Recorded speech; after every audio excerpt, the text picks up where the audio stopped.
Bonjour à toutes et à tous, on se retrouve avec plaisir pour la suite de nos vidéos sur Arduino. Alors, ces dernières semaines, j'ai eu quelques petits soucis techniques, ce qui a grandement ralenti le rythme de nos vidéos. J'espère que c'est résolu et qu'on va pouvoir avancer plus rapidement. Alors, aujourd'hui, on va parler des tableaux, et pas des tableaux. Ce n'est pas une chaîne de critique d'art ici.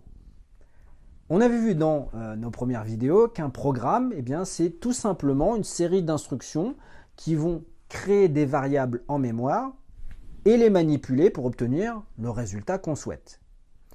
Avec la particularité que ces variables ne peuvent stocker qu'une seule valeur à la fois, ce qui est vraiment très simple à utiliser.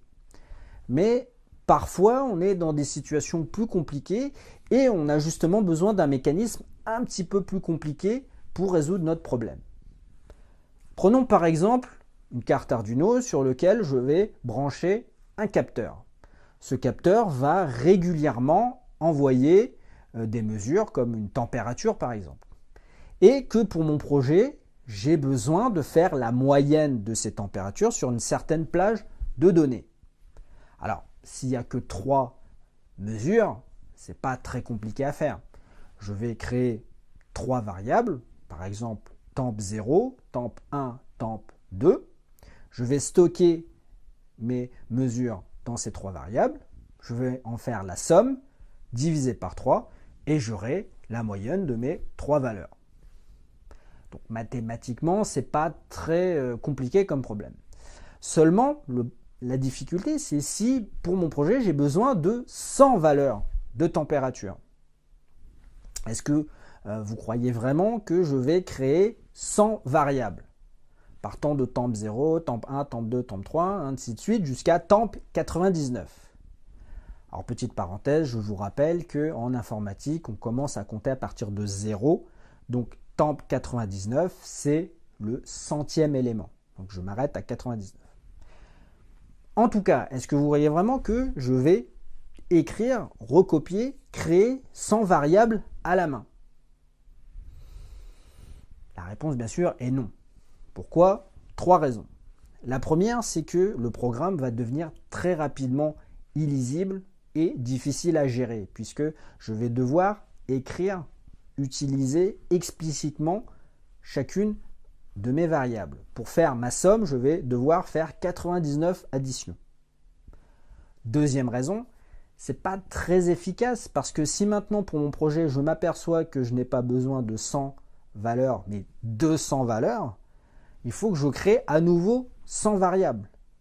Ou au contraire, si j'ai j'ai besoin de 50 valeurs, j'ai écrit 50 variables en trop. Donc c'est du temps perdu. Troisième raison, la plus importante bien sûr, c'est que j'ai pas envie de faire ça. C'est très fatigant d'écrire tout ce code. En informatique, c'est un peu comme en mathématiques, on veut en faire le moins possible. Il faut être un peu fainéant, mais fainéant malin. L'idée, c'est pourquoi écrire 15 lignes de code quand seulement 3 lignes suffisent. C'est exactement comme en mathématiques, pourquoi écrire 4 pages de calcul quand on peut résoudre l'équation en 4 lignes. Bien sûr, il y a une solution à notre problème, vous l'aurez sans doute compris, c'est les tableaux qu'on va voir tout de suite. Alors, qu'est-ce qu'un tableau? Eh bien, un tableau, tout simplement, c'est une variable qui est capable de stocker plusieurs valeurs les unes à la suite des autres. Un petit peu comme une colonne dans un tableur type Excel ou Numbers. Alors, bien sûr, il y a quelques petites règles sur ces tableaux qu'on va voir au fur et à mesure. Notamment, on ne peut pas mélanger différents types de variables dans les tableaux. On ne peut pas faire une partie du tableau avec des nombres entiers et une autre partie avec des chaînes de caractères. Ce n'est pas possible. C'est soit un tableau d'entiers, soit un tableau de flottants, soit un tableau de chaînes de caractères.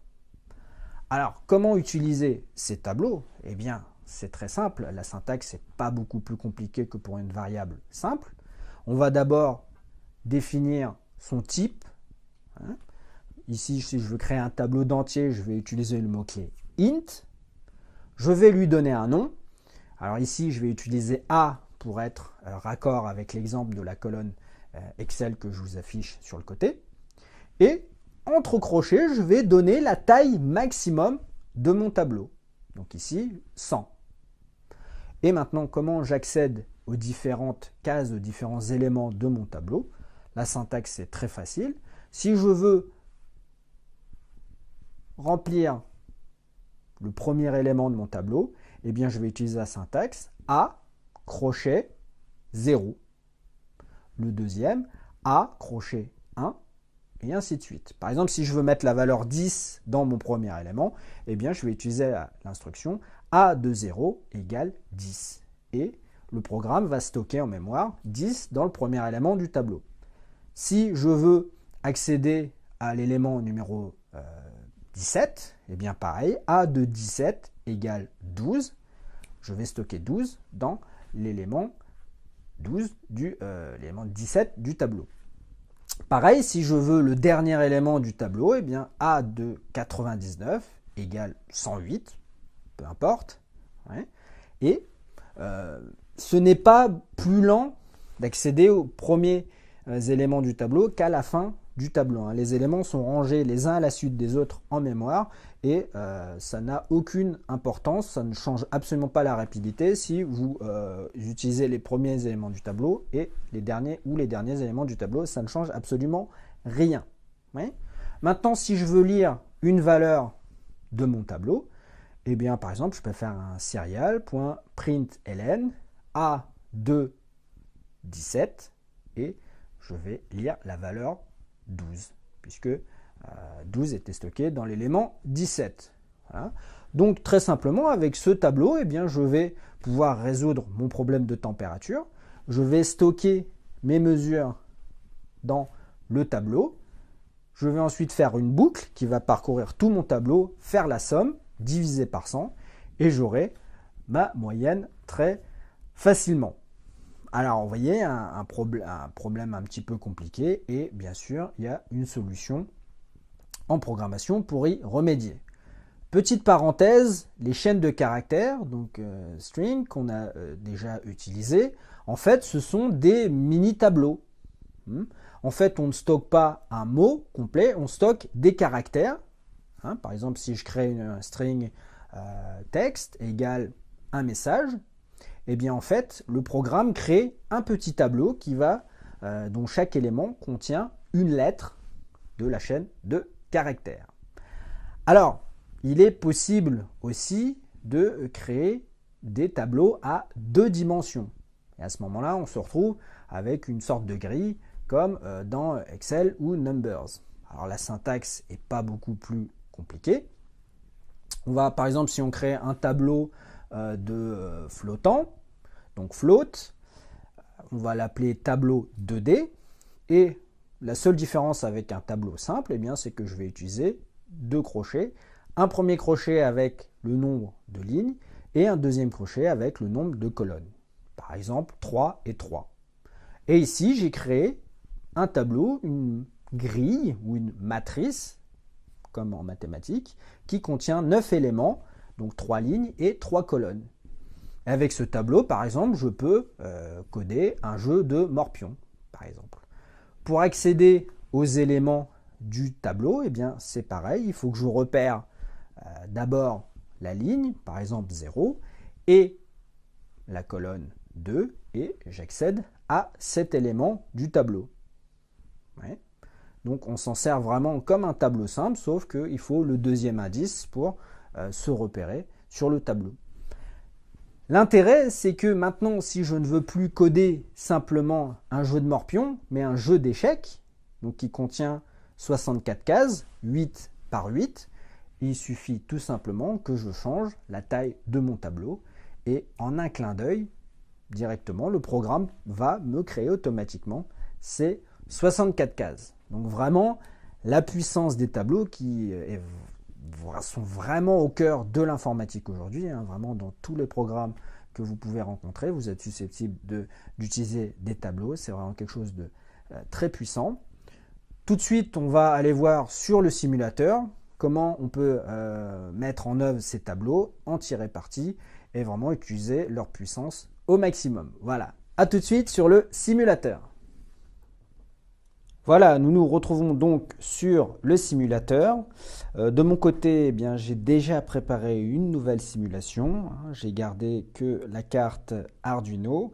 Et du côté de l'éditeur de code, vous voyez que j'ai fait un petit peu le ménage et j'ai tout enlevé. Je n'ai gardé que ce qui nous permet d'utiliser le moniteur série. Alors si vous ne savez pas comment faire tout ça, eh bien checkez cette vidéo dont je vous mets le lien pour en apprendre un petit peu plus sur le simulateur. Donc on va parler des tableaux. Alors la première chose concernant les tableaux, eh bien, c'est comment créer les tableaux. Donc j'en ai déjà parlé un petit peu dans la première partie de la vidéo. La syntaxe n'est pas très compliquée. Si je veux créer un tableau d'entier, eh bien, je vais utiliser le mot-clé int. Voilà.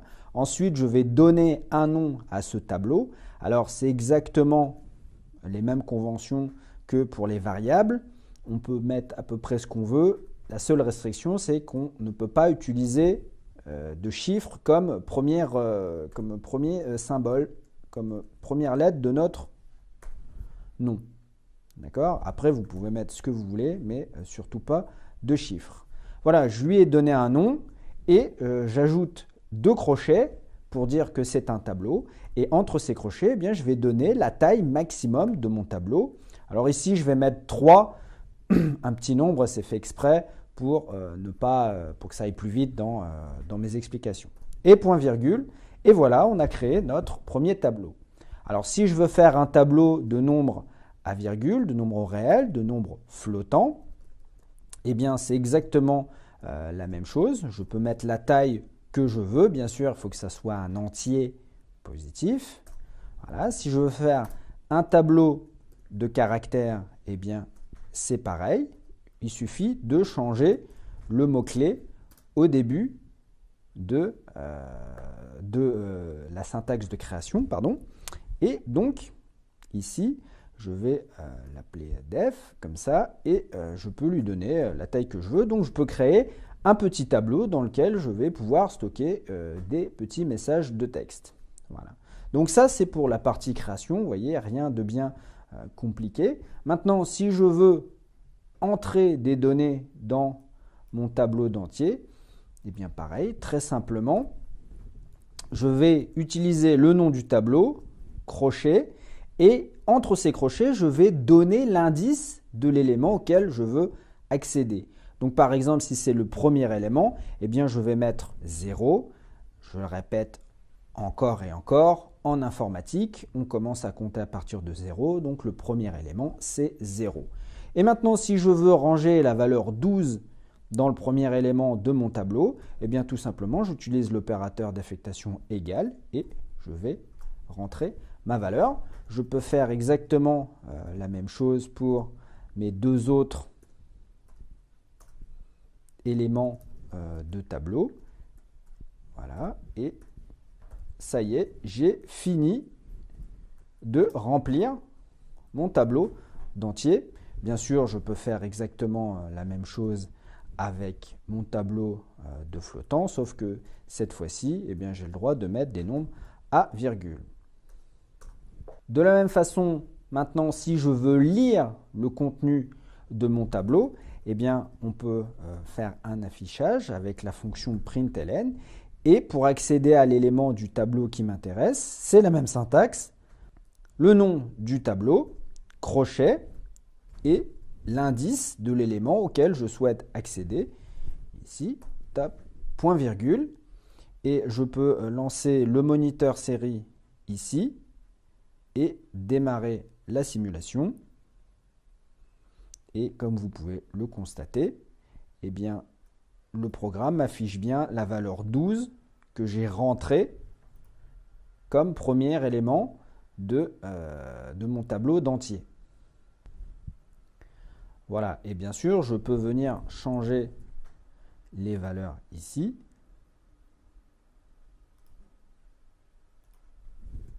Et comme convenu, eh bien, j'ai les bonnes valeurs de mon tableau. Alors bien sûr, on peut faire un affichage peut-être un peu plus élégant.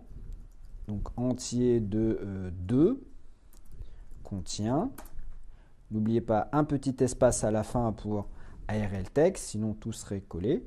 Je démarre la simulation. Et vous voyez que entier de 2 contient la valeur 6.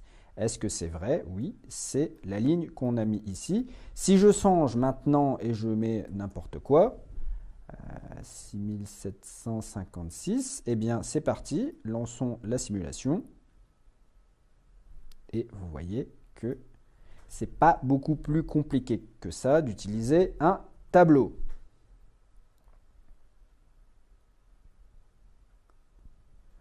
Donc maintenant, j'ai rentré mes valeurs comme ça, une à une. Je peux également en fait utiliser une liste, donc avec des accolades. Si je connais déjà mes éléments à l'avance, donc je peux rentrer mes données, je peux les pré-rentrer comme ça. Donc je rentre mes chiffres que je vais séparer par une virgule, tout simplement. Ici, j'ai 4 éléments, donc je vais en mettre 4. Donc je vous rappelle qu'en anglais, la virgule est jouée par le point. Donc 2,45, je dois l'écrire 2.45 et j'utilise une virgule pour séparer mes éléments.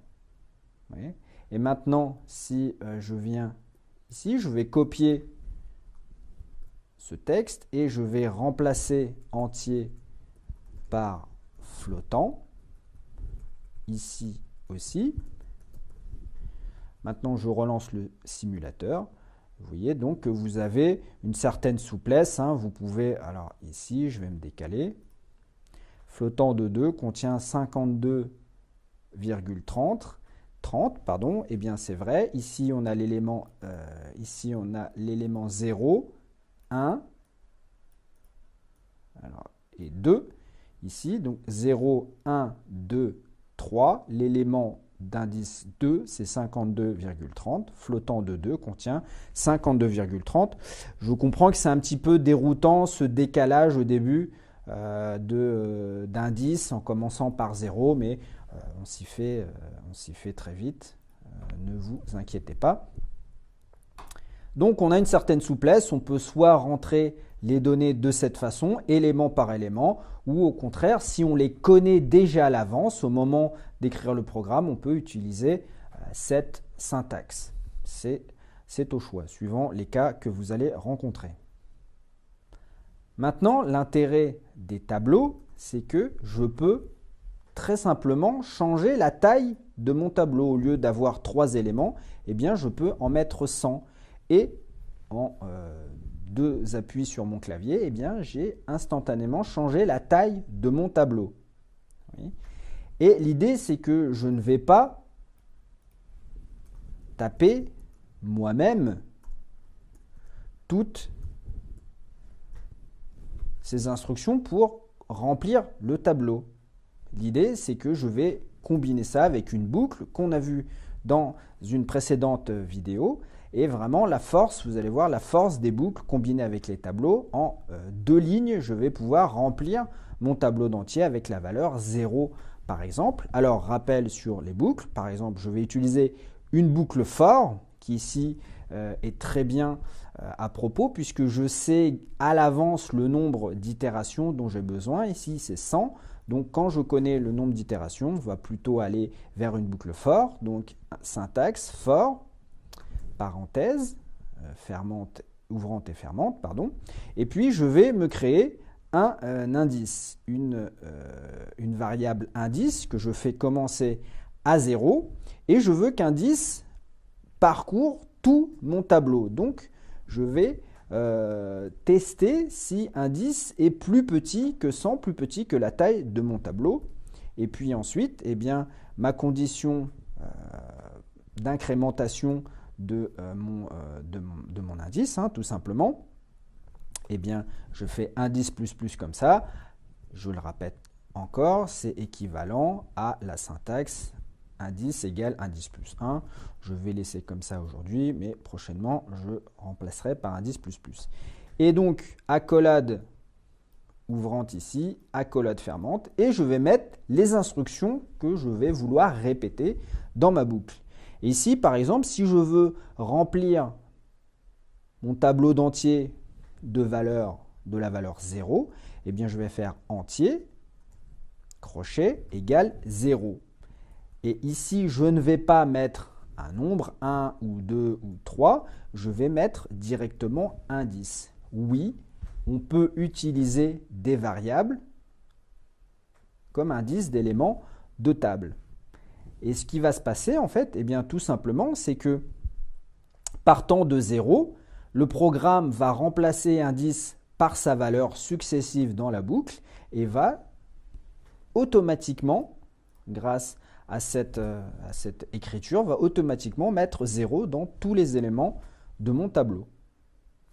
Maintenant, si je veux lire ce tableau et vérifier que j'ai bien mis des zéros partout, tout simplement, je vais copier ce tableau ici. Je vais effacer cette ligne et je vais taper ma commande d'affichage bien connue, serial.println, et je vais vouloir afficher les valeurs de mon tableau. Et ici aussi, une fois de plus, je vais utiliser indice. Alors traditionnellement, dans une boucle, on n'utilise pas la variable indice qui est un petit peu long à écrire, on utilise plutôt i. Donc dans cette deuxième boucle, je vais revenir à la notation classique. D'accord ? Une fois de plus, c'est pour pas la première boucle, c'était pour être bien sûr qu'on est sur la même page. Et puis ici, voilà. La façon classique d'écrire une boucle for en programmation. Voilà. Donc on est prêt à démarrer la simulation.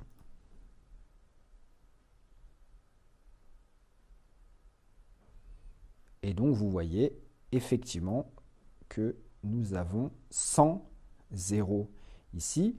Pour être sûr que ce n'est pas un coup du hasard, par exemple, ici je vais changer la taille de mon tableau, je vais mettre 10 et je vais faire bien attention de changer aussi ici les conditions de mes boucles. Alors ça, c'est une erreur qu'on fait fréquemment quand on est débutant et qu'on peut encore faire quand on est plus aguerri. En fait, c'est d'aller lire ou d'écrire dans un élément, dans un indice de tableau qui n'existe pas. Ça arrive souvent, c'est la cause de nombreux plantages de programmes et c'est ce qu'on appelle un dépassement de capacité. Alors, sur un petit exemple comme ça, c'est assez facile à voir, ça ne pose pas beaucoup de problèmes, mais sur des exemples assez compliqués, parfois c'est dur de voir que c'est où est ce dépassement de capacité. Alors, même ici, on fera peut-être un essai tout à l'heure, même ici, c'est quand même qu'un simulateur. D'accord ? Donc, ça ne va pas planter spécialement, mais on y fait attention à ce dépassement de capacité. Et vous voyez ici que ça fonctionne. Je vais arrêter la simulation. Et vous voyez que j'ai exactement 10 zéros. Donc, vous voyez, en quelques lignes, en 2 lignes même, j'ai remplacé 100 instructions. Donc, vraiment la force, l'intérêt des boucles. Et si maintenant, alors je reviens ici, je vais remettre 100 valeurs. Donc je vais remettre 100 ici et 100 ici. Si maintenant je ne veux pas mettre des zéros, mais je veux un tableau qui contient la liste des 100 premiers entiers naturels, eh bien à la place de 0, je vais tout simplement mettre un 10. Alors, si on déroule la boucle, que se passe-t-il? Eh bien, en fait, le programme, il va commencer avec indice égale 0. Donc, il va d'abord faire ce test. Est-ce que indice est plus petit que 100? Oui, parce que indice vaut 0. Et il va effectuer toutes les instructions dans cette boucle. Et il ne va pas effectuer ça comme ça, il va remplacer indice par sa valeur. Donc la première itération est équivalente à entier de 0 égale 0. On arrive à cette accolade, on incrémente indice d'une unité et on remonte ici. On va tester notre condition d'arrêt. Est-ce que indice est plus petit que 100? Oui, parce que indice vaut 1. Donc on va effectuer les instructions de la boucle. Maintenant que indice vaut 1, eh bien, le programme va effectuer l'instruction indice de 1 égale 1. Remplacer tous les indices par la valeur 1. On arrive à cette accolade, on remonte à nouveau ici, on incrémente indice d'une unité, indice maintenant vaut 2, on teste notre condition d'arrêt. Est-ce qu'indice est plus petit que 100? Oui, parce qu'indice vaut 2. Donc, on effectue cette instruction en remplaçant indice par sa valeur. Et donc, on va effectuer l'instruction entier de 2 égale 2. Alors, je ne vais pas tous vous les faire, hein, ça va prendre un peu de temps. Mais on va continuer jusqu'à la dernière instruction. Donc, l'avant-dernière qui va être entier de 98 égale 98. Et la dernière, entier de 99 égale 99. Pourquoi la dernière? Eh bien, parce qu'une fois qu'on arrive à cette accolade, on va incrémenter d'une unité indice, 99 plus 1 qui donne 100, donc indice vaut 100, et on remonte ici. On arrive, on teste notre condition d'arrêt. Est-ce que indice est strictement plus petit que 100? Non. Donc, on sort de la boucle et on attaque celle-ci. Vous voyez? Donc, au lieu d'écrire 100 instructions en 2 lignes, je fais exactement la même chose. Et vous voyez que mon code est beaucoup plus léger, beaucoup plus facile à lire que, vous voyez déjà, si j'ai mis à peu près 5 instructions, et vous imaginez la place que ça prendrait à écrire. Une fois de plus, on va tester si notre programme fonctionne. On démarre la simulation.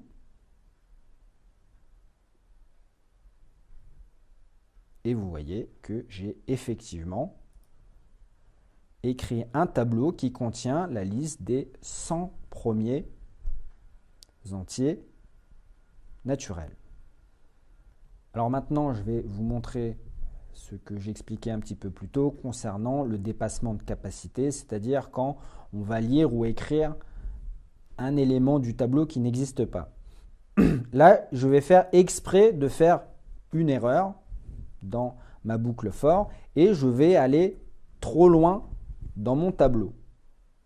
Ici, normalement, on doit s'arrêter à 99, c'est le dernier élément, mais la boucle a été mal écrite et elle va continuer jusqu'à 104, donc parcourir 100, 101, 102, 103, 104. Des éléments qui n'existent pas dans mon tableau.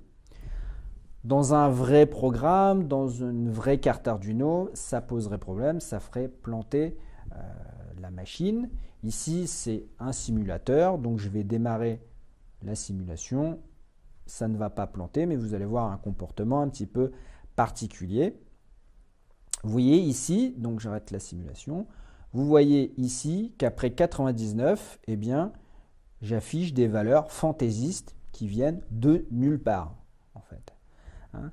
Ça, en vérité, c'est que j'ai été lire ailleurs dans la mémoire à des endroits dont je n'avais pas l'autorisation et du coup, j'affiche un petit peu n'importe quoi.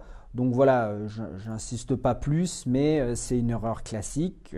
On fait souvent quand on est débutant. Encore peut-être un petit peu quand on est aguerri sur des programmes un petit peu plus compliqués. Des fois, voilà, c'est un peu dur de comprendre pourquoi il y a un dépassement de capacité. Mais voilà, souvent, bien vérifier que vous êtes dans les bornes de votre tableau. Donc on voit ici la syntaxe d'utilisation des tableaux, rien de bien compliqué. Donc ici, création des tableaux. Oui. Ici, écriture dans le tableau. Et ici, la lecture. hein. Idem, ici nous avons une boucle d'écriture dans le tableau et ici nous avons une boucle de lecture, même sur tout le tableau pour être plus précis, boucle d'écriture dans tout le tableau. Bien sûr, en jouant sur les indices, je peux écrire qu'une seule partie. Je peux écrire les 50 premiers ou les 50 derniers éléments du tableau. Je fais un petit peu ce que je veux. Alors, dernière chose, un petit point, je vous en parle pour être complet, mais en Arduino, ce n'est pas très important. Il est possible de créer des tableaux dont on ne connaît pas la taille à l'avance. Ici, vous voyez les tableaux, la syntaxe fait que je dois indiquer la taille de mon tableau. Cas un petit peu rare, il peut arriver des fois que vous ne savez pas à l'avance, avant d'exécuter votre programme, quelle sera la taille du tableau. Donc, en C++, il y a une possibilité de créer ce genre de tableau dynamique. Ouais. Alors, par exemple, je vais créer une nouvelle variable de type entière, taille, qui vaudra 4. Mais bon, par exemple, pour un programme particulier, je ne sais pas à l'avance le contenu de taille. Donc la syntaxe, si je veux créer un tableau de flottant, par exemple, je vais écrire comme ça mon tableau dynamique. Ouais. Alors ici, j'ai utilisé une petite étoile. Alors c'est quelque chose qui est un petit peu compliqué à appréhender au début de la programmation. C'est ce qu'on appelle un pointeur. Peut-être éventuellement, je ferai une vidéo un petit peu spéciale sur les pointeurs, mais j'hésite, sachant que ce n'est pas très utile pour Arduino. Pour tout ce qui est C++, c'est fondamental d'avoir ce concept, mais pour ce qui est d'Arduino, on peut s'en passer aisément. Ouais. Donc là, je vous montre la syntaxe, mais uniquement pour être complet. Ce n'est pas une très bonne chose d'utiliser des tableaux dynamiques sur Arduino parce que la mémoire est très petite. Hein, vous vous souvenez, on a 2048 octets de mémoire disponible pour le programme. Et un tableau dynamique utilise beaucoup trop de place. C'est pas quelque chose de conseillé. Il vaut mieux plutôt faire un grand tableau.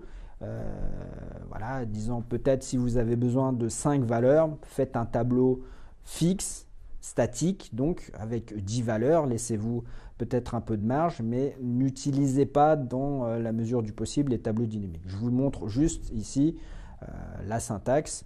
Donc je vais terminer ma ligne. Donc float, pointeur dynamique égale new float. Et ici, je vais... Voilà cette syntaxe. Donc new float qui va créer un nouveau tableau de type float dont la taille est de 4, puisqu'ici j'ai mis 4. Voilà.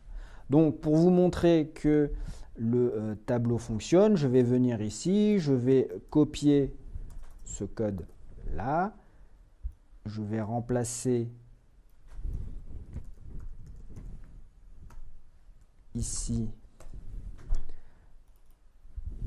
mon texte. Voilà. Et bien sûr, il faut que je mette une valeur dans dynamique de 0, sinon ça ne va pas marcher. Et je peux mettre le début de pi. Et normalement, alors attention aux indices, hein. C'est vrai qu'il faut avoir l'œil partout dans les tableaux. On a vite fait de ne pas mettre le bon indice. Normalement, si tout fonctionne, eh bien, on devrait lire dynamique contient 3,14159.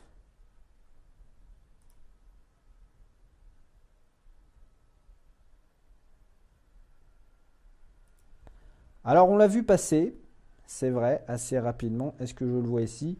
Non, je vais juste commenter cette ligne ici hein, de notre boucle de lecture pour pouvoir voir passer le truc.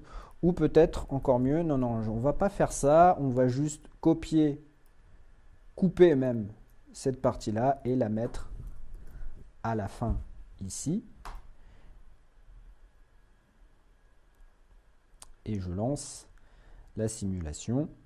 Et vous voyez qu'à la fin, dynamique de 0 contient effectivement notre valeur 3,14. C'est coupé parce que l'affichage, la largeur du moniteur série ici est un peu petite, mais ça marche. Alors ça marche parce que c'est un simulateur, hein.